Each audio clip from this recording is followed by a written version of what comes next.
प्रयागराज में चल रहे मिनी महाकुंभ में आज सीएम योगी आदित्यनाथ ने आस्था की डुबकी लगाई। माघ मेला पहुंचे सीएम योगी जब मंच से बोल रहे थे तब देश के 100 करोड़ सनातनी उन्हें सुन रहे थे।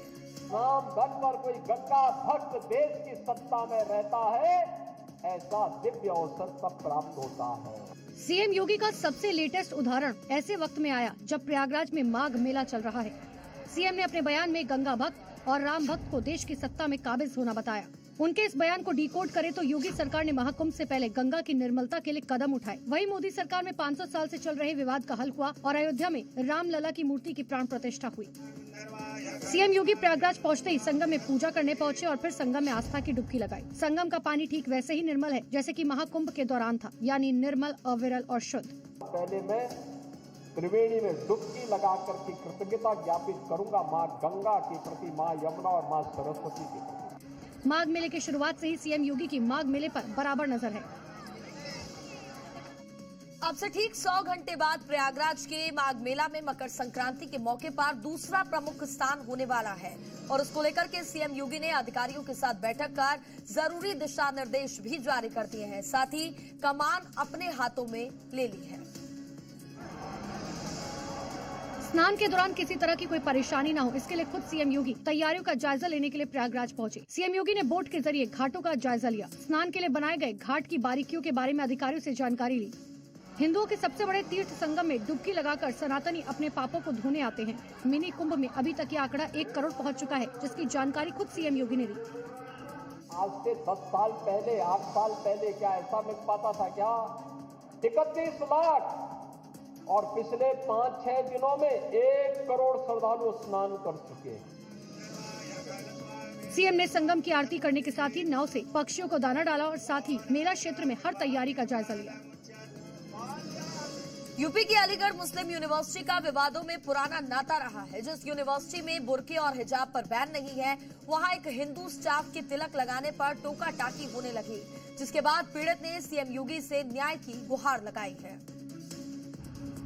आरोप लगाने वाला ये शख्स है पंडित आशीष शर्मा।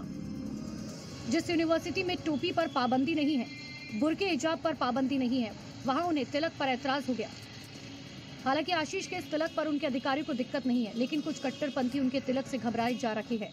तो उन्होंने हमारे धर्म पे उंगली उठाई, टीके पे टिप्पणी करी, ऑफिस में आके धमकाया। भाई क्यों है? तो हमारे सेक्शन ऑफिसर को आपत्ति नहीं है, हमसे एमएस को आपत्ति नहीं है, प्रिंसिपल को आपत्ति नहीं है, किसी अधिकारी को आपत्ति नहीं, लेकिन समीर मुर्सिल तो मेरे ऑफिस के अधिकारी भी नहीं है। दरअसल फाइनेंस ऑफिसर समीर मुर्सिल खान पर यह आरोप लगा है। आशीष के मुताबिक जब वो कार्यालय के अंदर पहुंचे तो उनके टीके पर टिप्पणी करते हुए उन्हें वहां से भगा दिया गया, जिसके खिलाफ अब आशीष ने मोर्चा खोल दिया। यूपी के कानपुर में धर्मांतरण का एक सनसनीखेज मामला सामने आया है। आरोप है कि यहां एक गैंग उन लोगों को टारगेट कर रहा था जिन्हें पैसों की जरूरत थी और पैसों का लालच दे करके उनका धर्म बदलवाया जा रहा था। ये बिल्डिंग धर्मांतरण गैंग का वही अड्डा है जहां धर्म परिवर्तन का गोरख धंधा चल रहा था। नवाकांति सोसाइटी के नाम से चल रही संस्था की आड़ में गरीब और भोले भाले लोगों को पैसा देकर धर्मांतरण किया जा रहा था। यहाँ पर लोगों को लाया जाता था। पहले कुछ दिन तक तमाम सारी प्रलोभन दिए जाते थे, लालच दिए जाते थे, कई सारी अन्य चीजें बताई जाती थी। उसके बाद जो बाइबल है उसको पढ़ाया जाता था। यहाँ पे जो ईसाई धर्म की प्रार्थना होती है वो कराई जाती थी। धीरे धीरे लोगों को ईसाई धर्म की तरफ प्रेरित करने लगे।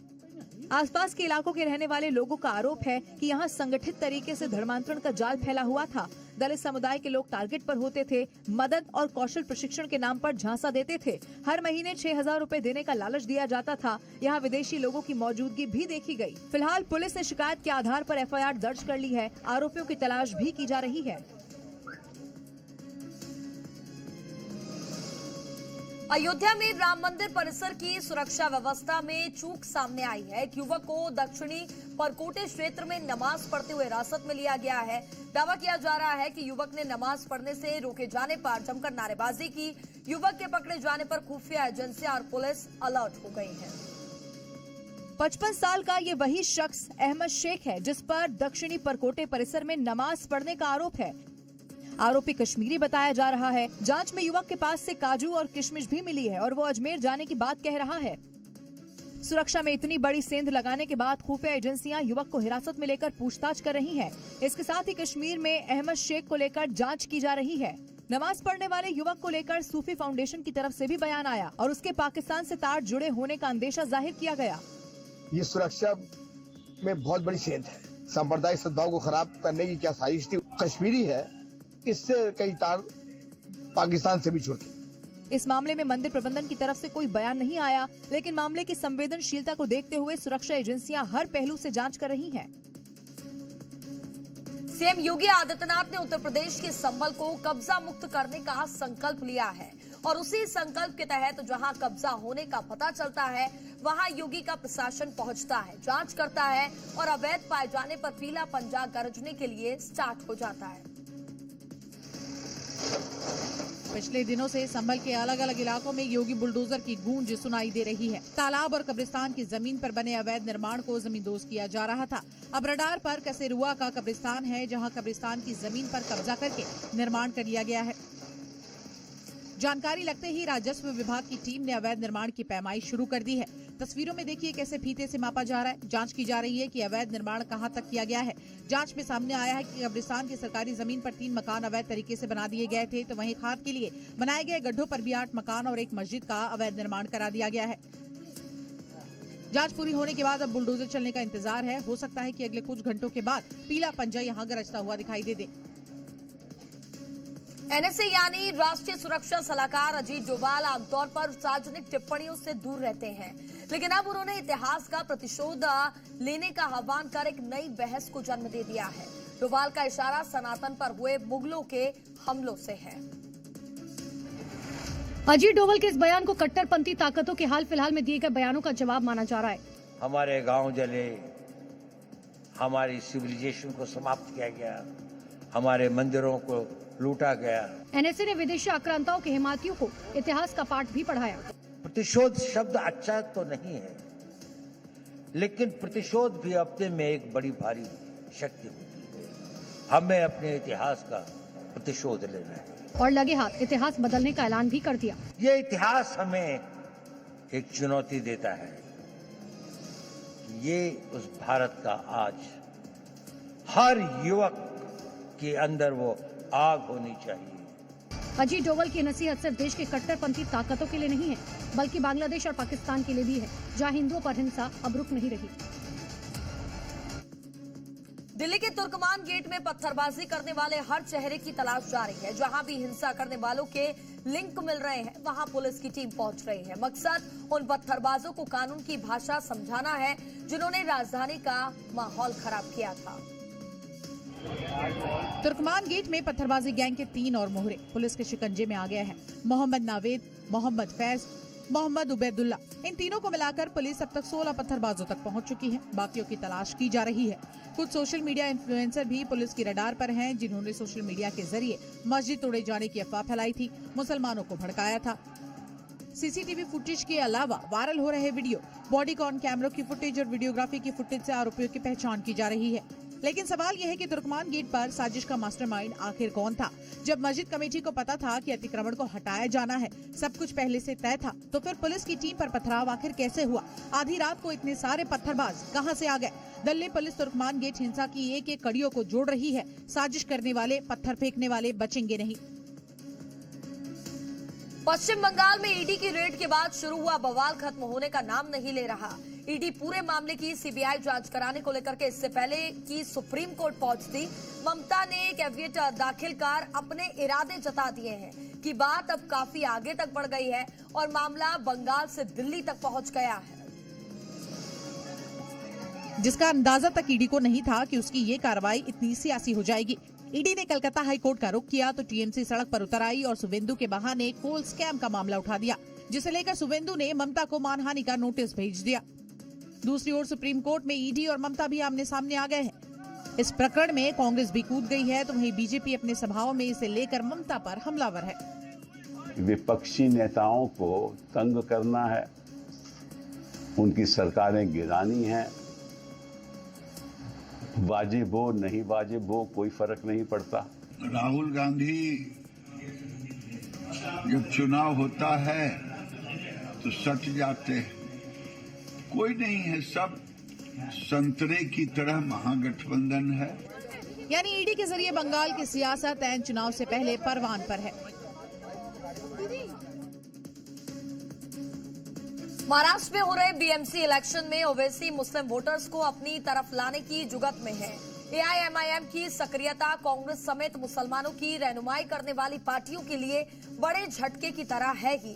तो वहीं ओवैसी ने तो मुसलमानों को हिजाब वाली पीएम का सपना दिखाना भी शुरू कर दिया है। ओवैसी के इस बयान ने कई पार्टियों की हवा खराब कर दी है। देखना, एक हिजाब पहनने वाली बेटी इस देश की वजीर आजम बनेगी इंशाअल्लाह। ओवैसी ने इसमें कुछ भी गलत नहीं कहा, लेकिन संविधान की आड़ में जहर उगलने की इजाजत भी तो नहीं है। कोई भी भारत का नागरिक वजीर आजम बन सकता है। ये नफरत जो तुम मुसलमानों के खिलाफ भड़का रहे हो, ये नफरत ज्यादा नहीं चलेगी। हालांकि बिहार में ओवैसी से झटका खा चुकी आरजेडी अब भी ओवैसी के बयान के साथ है, तो गिरिराज ने सपना ना देखने की सलाह दी है। कोई भी बन सकता है, उसके पहनावे पे वोटिंग नहीं होती है ना। संविधान में कहीं है ऐसा कपड़ा पहनने वाला ही पीएम होगा। यहाँ फिर से कोई दूसरा पाकिस्तान भी नहीं बनने वाला, न गजवाए हिंद होने वाला है।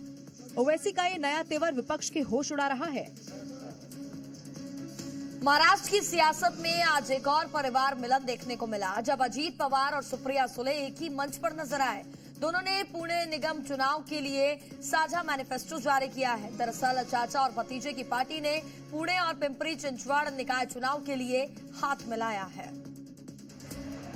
ठाकरे बंधुओं के बाद अब चाचा भतीजा भी एक साथ चुनावी डगर तय कर रहे हैं। वो इसीलिए क्योंकि चाचा शरद पवार और भतीजे अजीत पवार के बीच काफी हद तक गिले शिकवे दूर हो गए। साल 2023 में एनसीपी में हुई दो फाड़ के बाद पहली बार अजीत पवार और सुप्रिया सुले एक साथ राजनीतिक मंच साझा करते हुए दिखाई दिए और पुणे नगर निगम के लिए संयुक्त घोषणा पत्र जारी किया। राज्य और केंद्र में बीजेपी के साथ सत्ता में होने के बावजूद अजीत पवार ने स्थानीय बीजेपी नेतृत्व को निशाना बना रखे हैं। उन पर पुणे और पिंपरी चिंचवड़ के विकास को पटरी से उतारने का आरोप लगा रखे हैं। फिलहाल चाचा और भतीजे की तरफ से साफ नहीं किया गया कि ये चुनावी डगर की मंजिल सिर्फ पुणे और पिंपरी चिंचवड़ है या फिर अगले साल लोकसभा विधानसभा चुनाव तक साथ है। यूपी में एसआईआर की फाइनल ड्राफ्ट आने से पहले तक अखिलेश बीजेपी पर तंज कसते थे कि बीजेपी अपने खोदे गड्ढे में गिरेगी, लेकिन अब अखिलेश यादव के सुर बदल गए हैं। अखिलेश ने एसआईआर में पीडीए के वोट कटने का दावा किया है। अखिलेश ने राज्य और केंद्रीय चुनाव आयोग के आंकड़ों में फर्क पर सवाल उठाए हैं। दरअसल अखिलेश यादव ने लखनऊ में एक प्रेस कॉन्फ्रेंस की और आंकड़ों पर सवाल उठाए। भारत सरकार की एक्साइज के बाद जो डिफरेंस नजर आ रहा है, वो डिफरेंस इतना नजर आ रहा है कि लग रहा है कि कोई न कोई साजिश षड्यंत्र चल रहा है।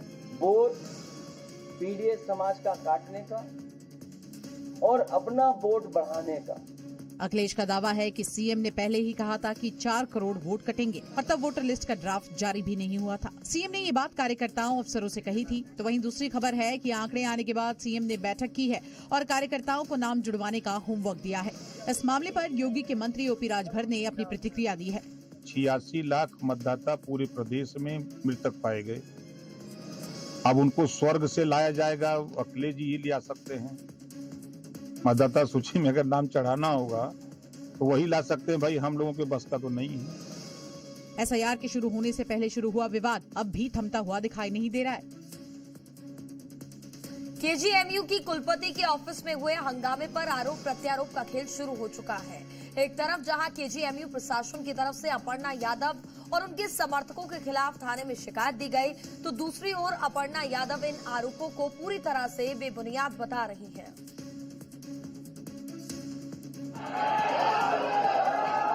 अपर्णा यादव ने कहा कि कुलपति ऑफिस में कोई तोड़फोड़ नहीं की गई है। वहाँ छिपकली की वजह से गमला टूटा और इल्जाम उन पर लगाया जा रहा है।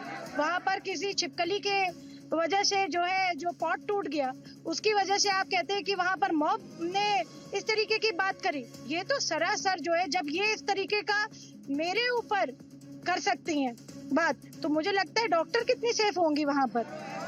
अपर्णा यादव का ये जवाब उन आरोपों पर है जिसमें उन पर समर्थकों के साथ केजीएमयू के कुलपति के चैम्बर में घुसकर अभद्र नारेबाजी और तोड़फोड़ का आरोप लगाया गया। अपर्णा यादव ने कहा कि धर्मांतरण के मामलों से ध्यान बांटने के लिए ये झूठ बोला जा रहा है। वहीं केजीएमयू में धर्मांतरण के मुद्दे को लेकर अपर्णा यादव ने मुख्यमंत्री योगी आदित्यनाथ से मुलाकात की और इस पूरे मामले पर एक संयुक्त रिपोर्ट तैयार करने का फैसला लिया गया है।